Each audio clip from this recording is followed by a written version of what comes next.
Today we're doing a quest on B12. This one's from Liz. Hi Durianrider, I've been reading the book Could It Be B12? And would like to know your opinion on B12 injections and your and Freely's experience with them. I've been taking sublingual tablets and now considering doing injections. Would like to know more. Discuss who should do B12 injections. Who should do B12 injections? That's an interesting one. This is a book I keep raving on about. Could It Be B12 by Sally Patchlock and Jeffrey Stewart. Really good book, interesting book to read. I mean, I read this a couple of years ago now, and it's definitely opened my eyes up to a lot more things. A lot of people say that B12 deficiency is just a vegan thing, but if you actually read the book and read the clinical studies, this is not like, some hearsay. This is clinical studies in this book, and it's full of them. So definitely a book I encourage people to read if you want to get up to date with the latest research and studies on vitamin B12, because it's a subject that always comes up. So educate yourself. Could it be B12? This one here talks about a 4-year-old boy diagnosed with autism, and they're using B12 therapy to overcome that. A 35-year-old butcher who started wetting himself and could no longer walk steadily, and an 86-year-old man who became delusional and killed his wife. A 54-year-old woman experiencing paranoid delusions and violent outbursts coupled with symptoms her doctor diagnosed as multiple sclerosis. So it's quite interesting.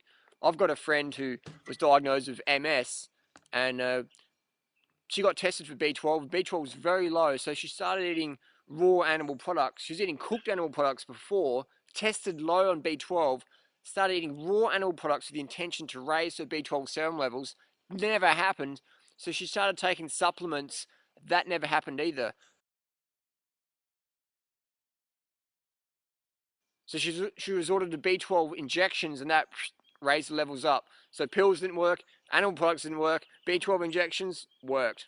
And now she's living a sort of normal life again, I mean? She doesn't have the MS like she used to. She's working, doing what she wants to do. So that's a pretty miraculous recovery there.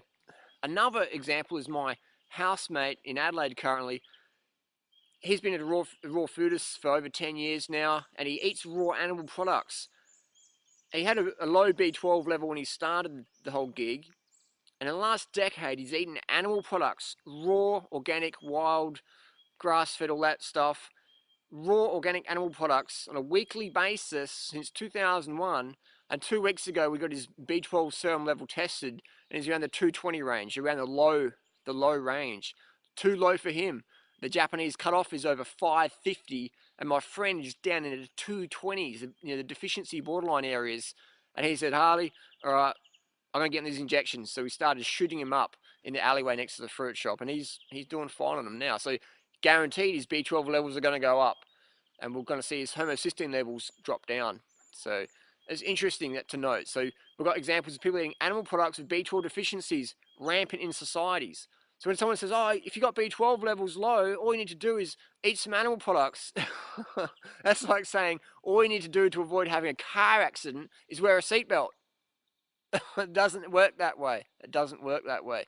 So you can spend a lot of money getting tests and reoccurring tests, and you can get tested for B12 serum, transcobalamin 2, transcobalamin 3, homocysteine, urinary methylmalonic acid, mean corpuscular volume, homocysteine, you get your folate, you get all these things tested again and again and go in and out, or you can just do a course of B12 injections following the protocol on the packet and go from there and not have to worry about it. Just do it and be done with it.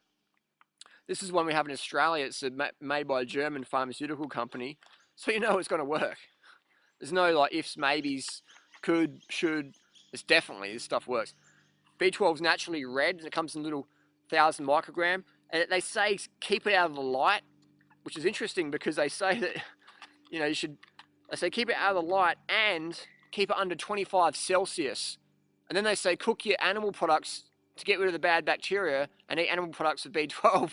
And if you get B12 deficiency, just take these. So it's sort of a quite ironic thing in society. And these are every single pharmacy in Australia, every single one. And we only have, how many vegans do we have in Australia? So, so if you walk into any pharmacy and ask for these, you'll be able to get them. And ask them how many of these you sell a week.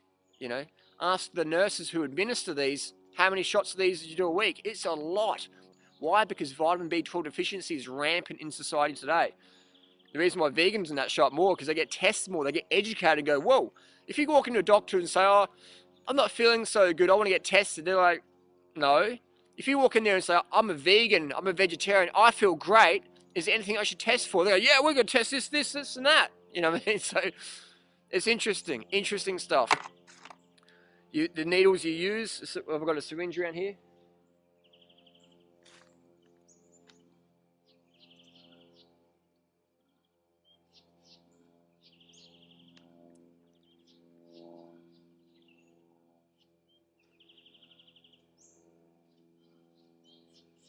Can you hear that?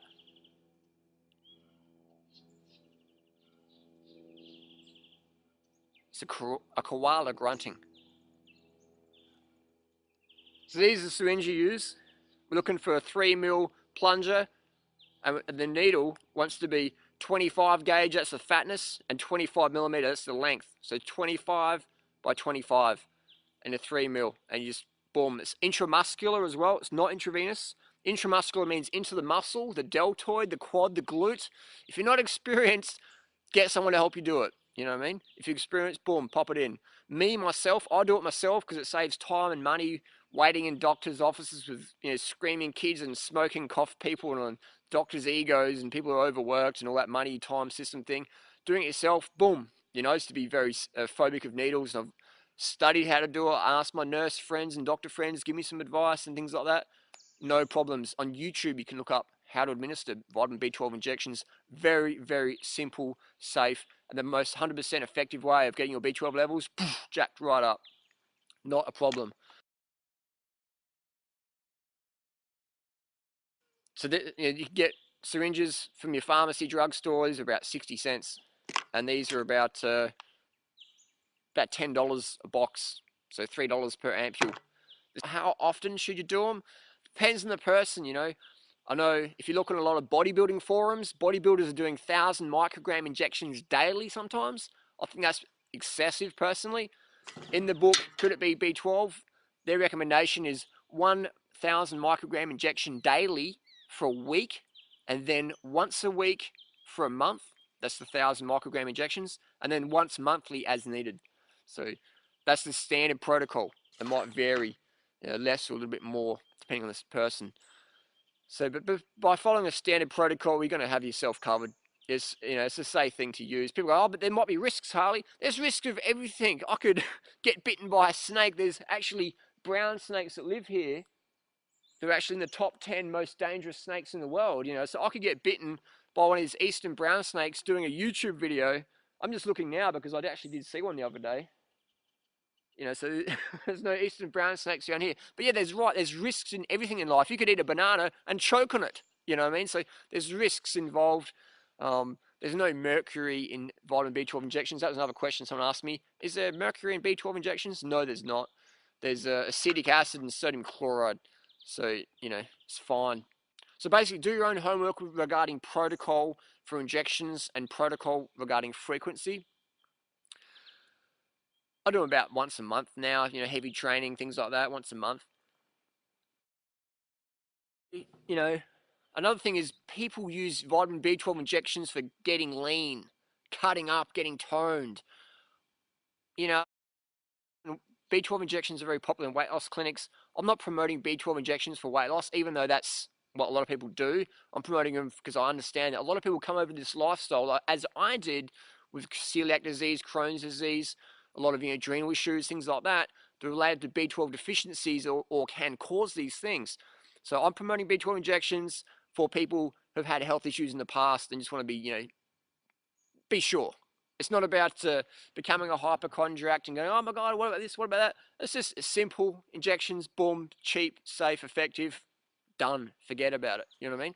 So people using them for weight loss and muscle building, sure, you do that, but I'm not promoting it for that. So let's just be clear on that one. Even though people using them claiming that they get a lot better fat metabolism using B12 injections, I'm not claiming that, even though it's out there. So yeah, it's very, very simple thing. So what about sublinguals, Harley? You can do sublinguals. Well, sublinguals might work. B12 injections definitely work. So in a world of might or definitely, I'm going definitely. But you can do sublinguals if you want, whatever. You do whatever you want. I'm just giving my opinion and my experience in this video. What was another question we had? So what are the cons? Harley, what's the cons? Well, I'm trying to think what the cons are. For me, the cons were, what's the cons? Maybe a bit of like, sometimes it stings a little bit for maybe 20 seconds. Bit of a sting, just like just like nothing. That's the only con I can think of. It costs money. It's probably cost me $60. I've had probably, 25 injections in the last couple of years. It's probably cost me, 60, 70, $80. So a bit of money there. But I know a lot of people, depending on what country you're listening in, you can spend hundreds of dollars on testing, so that can be outweigh just, spending 30, $50 doing a course of injections and boom, jacking your levels right up there. So cons, I can't really think of any genuine cons. Genuine cons. Pros, well, you definitely take care of any vitamin B12 issues. Guaranteed, take care of those. I actually did some extensive testing over time and realized my body does not produce enough intrinsic factor. And I didn't even know what intrinsic factor was until 2 years ago. It's so you're learning constantly on this path. That's what I love about it. You're always learning something. And I used to be really anti-supplement, and I am to a large degree. But if you have a genetic issue, like if you're a type 1 diabetic, you need insulin. If you lack intrinsic factor, you need B12 injections. I'm not going to stand back and say, well, that goes against my beliefs. It's like, no, if you need that, you need that. And in pharmacology today, we have all these wonderful things to use. Sure, we have 99% of it's absolute rubbish, cancerous, toxic, genocide stuff, but we have the little things like B12 injections or people born with pancreatic issues or various things that are very helpful. If you didn't have them, you'd die. So I hope that answers the question. Does animal products raise your B12 levels? Definitely not, because if it did, no meat eater would have B12 deficiency, but we see meat eaters rampant in society. The Framingham study said 40% of their test studies had showed up B12 deficiency or low to borderline levels. My raw housemate animal eaters, B12 deficient. Actually, all of them have been. And I've given five different non-vegan people injections in the last fortnight. 5 meat eaters given B12 injections because they got B12 deficiencies. So anybody can have a B12 issue. Doesn't matter what you eat. If you're a vegan, if you're eating roadkill, whatever. Actually, one of my friends actually does physically eat roadkill. I'm not talking steak and chicken flesh. I'm talking roadkill from the car, highway. He eats that. He's still got low B12. So, you can raise your B12 with B12 injections, or you can think you're raising by eating animal feces, your own feces. I've got people who do that. The B12 is still low. That doesn't work. Eating animals doesn't raise your B12 because, as we've said before, all these things. So sublinguals, though I've been told they might work, but I'm into definitely what works, definitely. So hopefully that answers the questions. I'm into definitely what works. That's why I do injections. Very safe, effective. Do your own homework. Learn more on the subject. Don't just dive right in there, but just, form new beliefs based on your own conclusions. My conclusion is that B12 injections are great. Have I felt any different? I can't physically or mentally say I have, even though I am running and cycling the fastest of my life ever. Yesterday, what's the date today? 8th. Yesterday, the 7th of May, I rode up Corkscrew Road and set a PB. I've been riding that hill for 12 years, and yesterday is my fastest time ever up there, period. So I'm the fittest of my life. I don't know about you, but, I am. So I can't say it's just the B12 injections, and maybe it is, though. Maybe B12's got some sort of steroids, and I don't know. But yeah, seriously, though, do your own homework, check it out, and read this book. Could it be B12 by Sally Patchlock? Thanks for watching. Any more questions? Sing out.